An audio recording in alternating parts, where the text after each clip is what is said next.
con el programa y ahora sí en el consultorio médico está con nosotros Juan Carlos Torres. ¿Cómo estás, Juan Carlos? Buenos días. ¿Qué tal, Francisco? Bien, bien. Cada día te va a aparecer más en los medios. A veces, ¿no? A veces sí, a veces no, depende. Muy bien. Hoy día vamos a tratar un tema muy importante, la conducta de los niños en el colegio. Mira, dentro de las conductas que podemos observar, bueno, nos vamos a referir a las conductas negativas, ¿ya? Claro que porque sí. Es lo que más llama la atención. Sí, porque los niños aplicados como yo no salen a estos temas.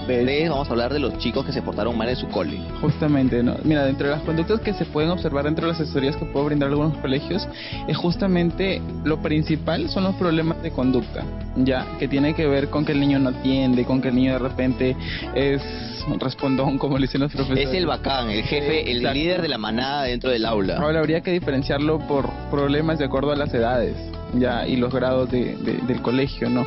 Por ejemplo, en los niños pequeños, en inicial y primaria, se puede ver mucho el tema de que son muy hiperactivos, que andan de un lugar para otro. Ahora, hay algunos profesores y papás que confunden con el trastorno de hiperactividad, que son dos cosas totalmente aisladas y diferentes. Exacto. Ya, el niño hiperactivo es un niño que anda en movimiento constante, como su nombre lo dice, que necesita estar haciendo varias cosas. No presta mucha atención mientras la profesora habla, le está corriendo. Eso ya está asociado con un trastorno de atención, o sea, eso ya es otra cosa en realidad. Entonces, eso que se puede ver. Luego también tenemos el problema de los niños que se aíslan demasiado.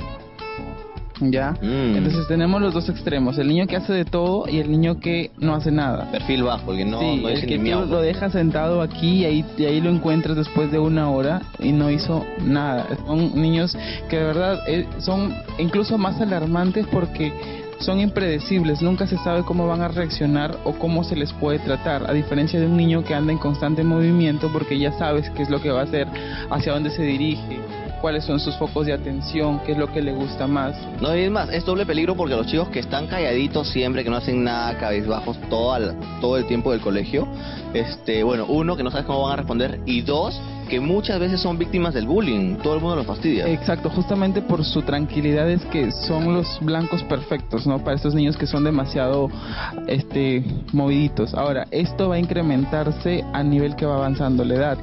Entonces, estos niños que son de repente muy inquietos, que son hiperactivos, luego tienden a tener ya conductas, por ejemplo, más fuertes, ¿no? Y luego algunos se convierten en los que son los violentadores dentro del colegio. Hay unos que pueden, bueno, con la correcta asesoría y la guía de sus padres pueden convertirse, bueno, ser buenos alumnos en todo caso, terminar siendo buenos alumnos. Claro que sí. Ahora, eso es importante justamente porque a veces los papás aíslan al niño como que es un problema que le corresponde al profesor, sobre todo cuando son colegios particulares, ¿no? Yo pago para que lo eduques, tú tienes que educármelo bien, que prácticamente criarlo y devolvérmelo amaestrado y educadito. Exacto. Porque esa es tu tarea. Yo para eso te pago. O lo que pasó, por ejemplo, hace algunos años, en un colegio de acá de Piura, colegio militar, todo el mundo metía a sus hijos al colegio militar porque pensaban que era correccional. No, eso es verdad. De mi promoción, todos eran unas artes malandros. Bueno, la mayoría, un abrazo para todos ellos. Todos tenían por ahí su expediente X, ya que habían hecho una y otra cosa en otros colegios. Exacto, justamente a veces el papá piensa que siendo más rígido tal vez o poniéndole normas recontra estrictas es donde va a lograr, ¿no? Y también necesita a veces ser flexible, claro, sin olvidar su rol de papá. Ahora, dentro de los problemas que también se pueden ver en la escuela es en la adolescencia que empiezan o que se ve como problema es el tema del enamoramiento. Uy, no. Ahí sí, mancamos todos.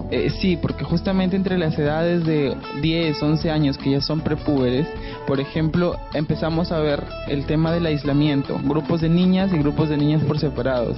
Si nos damos cuenta o si revisamos en nuestra historia, vemos que a medida avanza la edad, esos grupos ya no son aislados, se van juntando nuevamente. Exacto. Y es cuando ya empieza a darse la etapa del enamoramiento, ¿no? Que luego se asocia a la parte sexual y todo ese tipo de cosas, que es un trabajo bastante complicado para el docente, ¿no? Y para el papá también. No, es súper complicado porque al principio los chicos se forman muchas veces discusiones dentro del aula porque si tú fuiste a conversar con una de las niñas, no, tú eres niña, ándate al grupo de allá.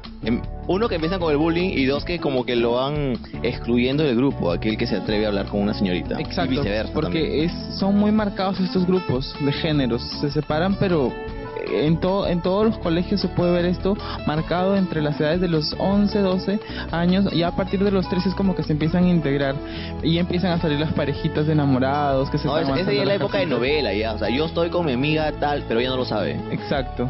¿Qué Exacto, me pasó? ¿no? Y es más evidente ya a medida que avanza la edad. Ahora, dentro de esto también se puede ver los frutos que tuvo la educación de pequeños en la parte de la adolescencia, donde tenemos adolescentes que de repente no respetan reglas, ahora no respetan al profesor. Por ejemplo, hace unos días en una escuela habían decomisado un celular, el profesor de disciplina, y había encontrado que las niñas en una tarea de grupo en casa se habían empezado a desnudarse y tomarse fotos.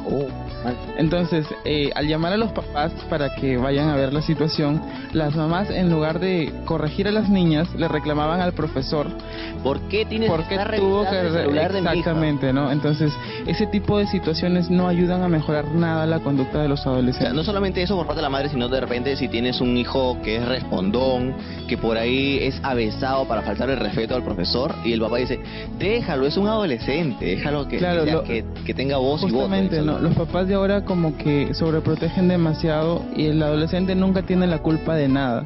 Es que en realidad no le ponen límites tampoco. Exacto, ¿no? La responsabilidad es del profesor porque el profesor no le entiende, no le da la confianza, no le da el tiempo y es el incomprendido, ¿no? Entonces, si hacemos entender eso a los adolescentes, no van a tomar responsabilidad de sus actos y eso va a permitir que no tengan conciencia de las cosas buenas o malas que hacen. Así es que en realidad el comportamiento de los chicos en la escuela depende mucho también de los padres. Bueno, en realidad depende en su totalidad de los padres. De Porque- hecho, ¿no? De hecho. Claro que sí. Ustedes quieren chantarle toda la responsabilidad a los profesores, pero no es así.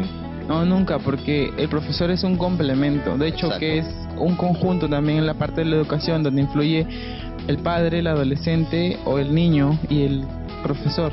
Y justamente por eso que hablamos la vez pasada de lo que era la escuela para padres. Exacto. Para ponerse de acuerdo cómo se puede ir guiando a los pequeños en casa. Definitivamente, ¿no? Que es un trabajo bastante laborioso y bastante importante también porque lo que haga en casa va a ser reflejo luego en el colegio y por lo tanto en la sociedad.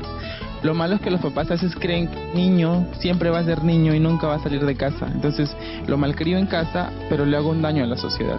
O piensan, no, que por ahí es un niño todavía que se siga divirtiendo. Cuando cumple los 18 y yo no lo pueda corregir, recién le voy a llamar la atención. Exacto, y ahí es donde ya no se puede hacer casi nada, ¿no? Exacto, es que, papis, por favor, ahora que sus hijos están pequeños, ya de ahí nomás.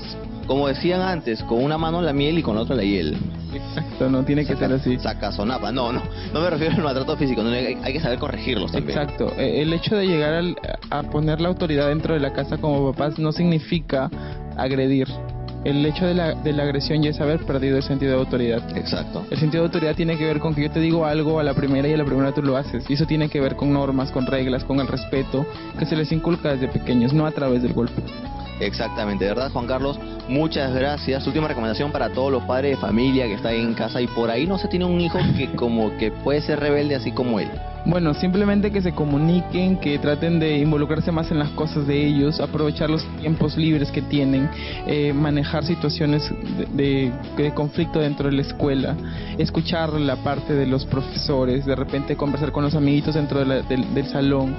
Los niños o adolescentes, si es que se les llama a los papás es por algo, no es que se les llame de locos o que simplemente porque se les tiene cólera, porque es otro No, la mensaje. clásica de los padres de familia ahora, papá, hay reunión, seguro otra vez me van a llamar para pedirme plata para tal o cual cosa. Exacto, ¿no? La clásica. Entonces es importante preocuparse y responsabilizarse de su tarea de ser papás. Exactamente, ya escucharon aquí al experto. Muchas gracias, Juan Carlos, por estar con nosotros.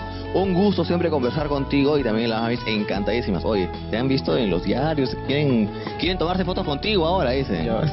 Próximamente vamos a cobrar $5 la foto con Juan Carlos también. Ahora sí.